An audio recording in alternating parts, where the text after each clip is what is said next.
Alright, so FNAF fangames are pretty cool. Like, there's this entire chunk of the fandom dedicated to providing us with their own takes on the FNAF universe, and that's really neat. There's something for everyone, like there's scary ones, there's like story-heavy ones, there's goofy meme ones. So last year I was like watching a playthroughs of a bunch of these games, and I thought to myself, what if? Like, hypothetically speaking. What if I made a fan game?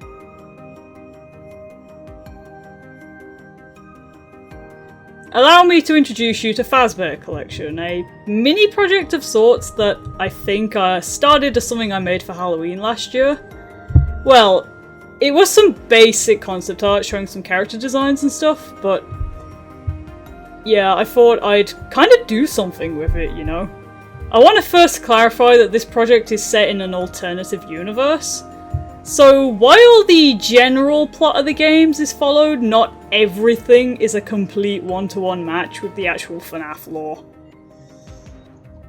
As a game, I imagine this project would be part visual novel, part kind of like a puzzle game. Although, once I fully describe the project, it probably would work better as maybe a web series than as a game, necessarily. Since I'm gonna admit, I have like no experience with game design, and this is like super huge and overambitious, especially for what would be like a first fan game, but I thought, because it would be fun, like it could be something that I could just kind of share, and that's enough of that kind of brief introductory stuff out of the way.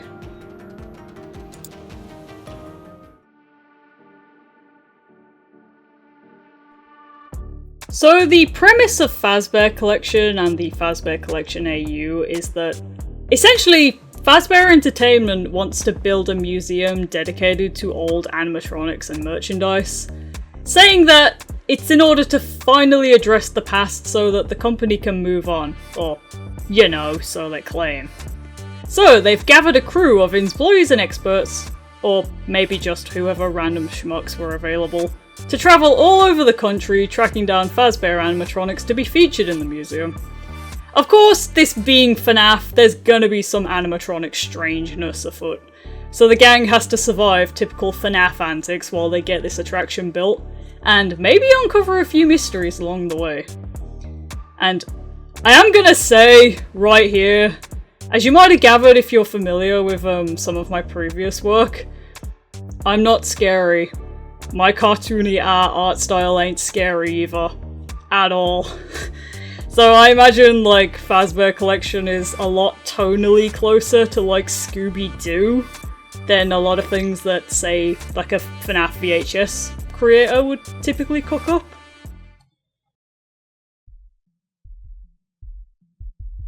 So the first thing you're wondering is probably, who exactly are the gang? I should probably introduce you to the main human characters. First of all, we've got Mitchell, who would be the main guy that you play as, and he's the local paranormal investigator. Simon called him in because everyone's heard about, you know, the whole haunted robot shenanigans, and thought it'd be safest to get an expert in. Vanessa is an IT worker at the Pizzaplex and was chosen to help out because she happens to know an uncanny amount about sort of like Freddy Fazbear stuff. Simon is a supervisor at the Pizzaplex who has been allocated as the project manager for the museum. He's the guy who's mainly in contact with like the boss who's providing funding for the project. Catherine's a delivery driver who has worked with Fazan a couple of times and is like a pretty good friend of Simon's. She's in charge of sort of transporting the animatronics and managing storage and stuff. And last but not least, our sort of secondary playable character is Jamie, who is an animatronic technician who's also like worked for Fazan. They've been tasked with getting these old machines in something somewhat close to working order. And those are our main human characters who will be following on this adventure.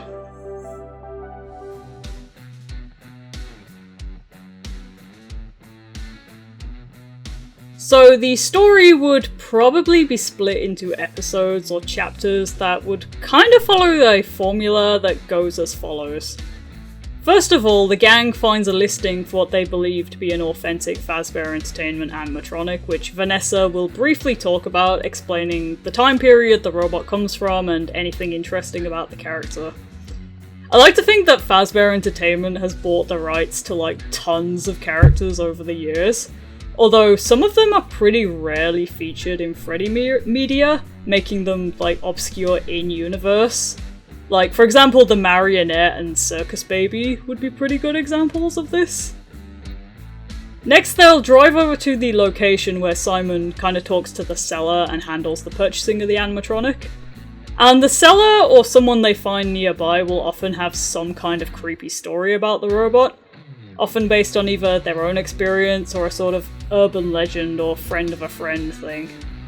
Like, a lot of these stories would be comparable to the more grounded tales from the Fazbear's Frights Anthology collection. For purposes of keeping the hypothetical game streamlined, these story sections might be like optional, or you can like revisit them later. Maybe they'd be like the 8-bit minigames or something.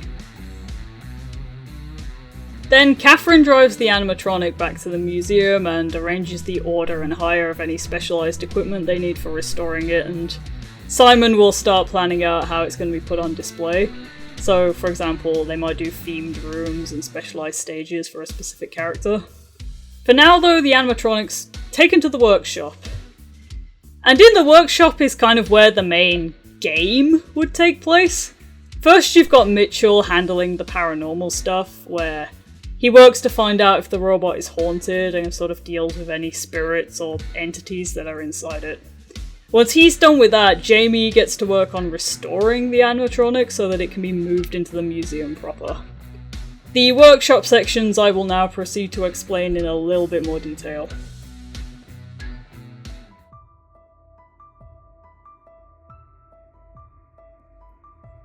Alright, so the workshop sections of the game would essentially play like an expanded upon and extended version of the parts and services levels from the Help Wanted VR game, with an emphasis on using certain tools for certain tasks.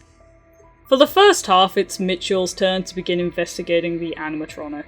This starts with an observation on the cameras overnight and then arriving at the workshop with his paranormal detection equipment.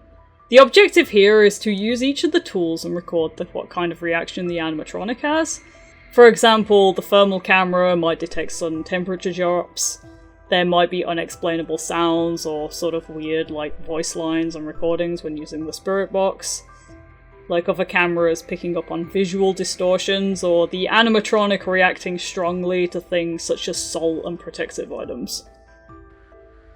For the TLDR, in this universe, Remnant and its cousin Agony, to an extent, are forms of spiritual and psychic energy that tends to collect in locations that are either haunted or associated with suffering and tragedy. Afton Robotics discovered a way to collect and condense this stuff into a liquid, usable form and puts it into the animatronics.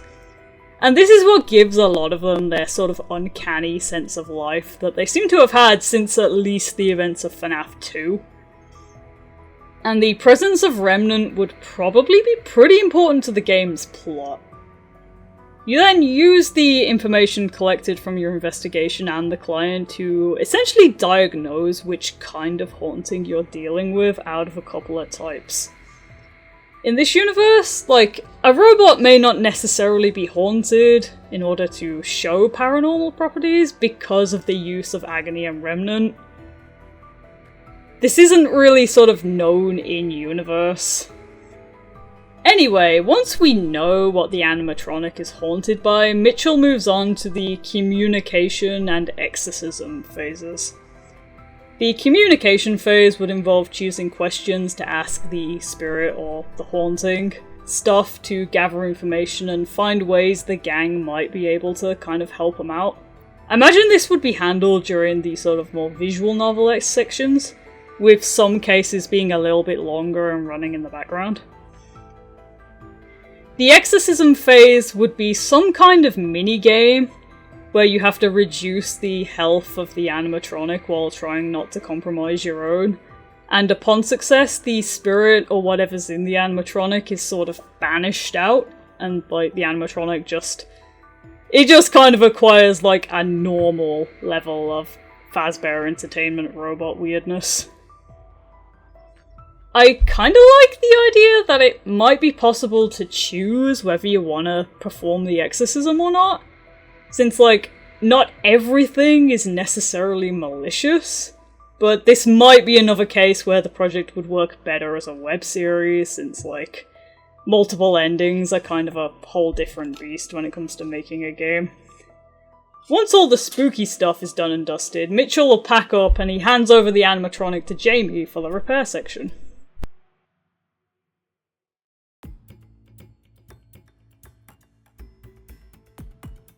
So then in Jamie's section, you'll be performing various tasks in order to restore and repair the animatronics, and like I mentioned before, this would be very similar to the VR game, possibly with either Hand Unit or Helpy kind of making their grand return in order to give you instructions to follow.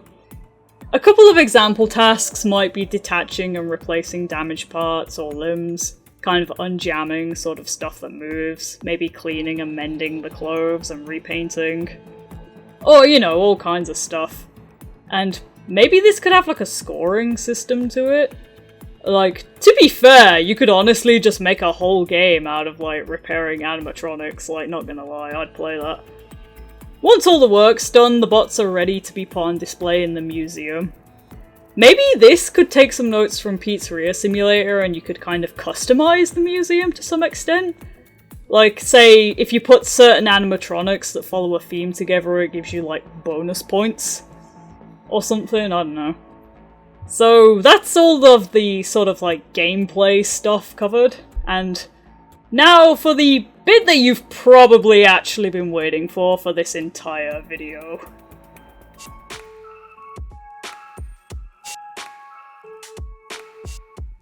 Yeah, these boys, the animatronics. I'm gonna show you the full considered animatronic roster for Fazbear Collection. Realistically, I feel like half of these characters would be cut simply to avoid the project getting too big in scale. Also, the inclusion of specific characters would probably hold certain lore implications, or kind of mess around with the timeline a bit. In this universe, Fazent made way more robots out there than what we see in the game. But if a character is one that we've met in the games, they'll have this little asterisk next to their name. And without further ado, let's meet the animatronics.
Last small little note I'm gonna put in here.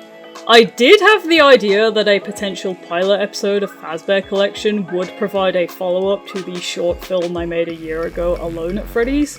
So this episode would feature all of the toys who made appearances in that video, and the mystery the gang would have to solve is essentially who did the bite of 87. Anyway, all these animatronic pieces are kind of rough concept art, like I would have to sort of redesign them and try to make them all a bit more busted and scary. On the other hand, let's say just for fun, because yeah, the main four, Freddy, Bonnie, Foxy and Chica would probably be in it automatically, but let's say we had about 10 more characters that would be like available to be in the game. Like, who would you want to keep in out of all of the rest? You can comment below if you want.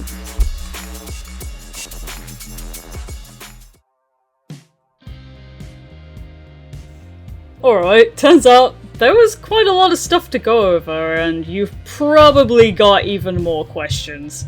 So if there's interest, I might make a second video where I perhaps go in more detail about a couple of things that people might want clarified, and of course I might attempt to write like an actual plot synopsis for this thing, because I think that's the bit I've like really been struggling with.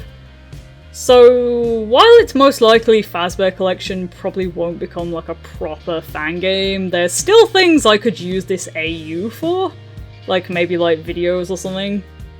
I do want to make more FNAF stuff in the future, but I don't want to sort of be pigeonholed into exclusively making FNAF stuff, you know? So now you've made it to the end of my silly hypothetical Fangame video, and I just want to say thanks for watching, and you know, I hope to see you guys again soon. Thank you.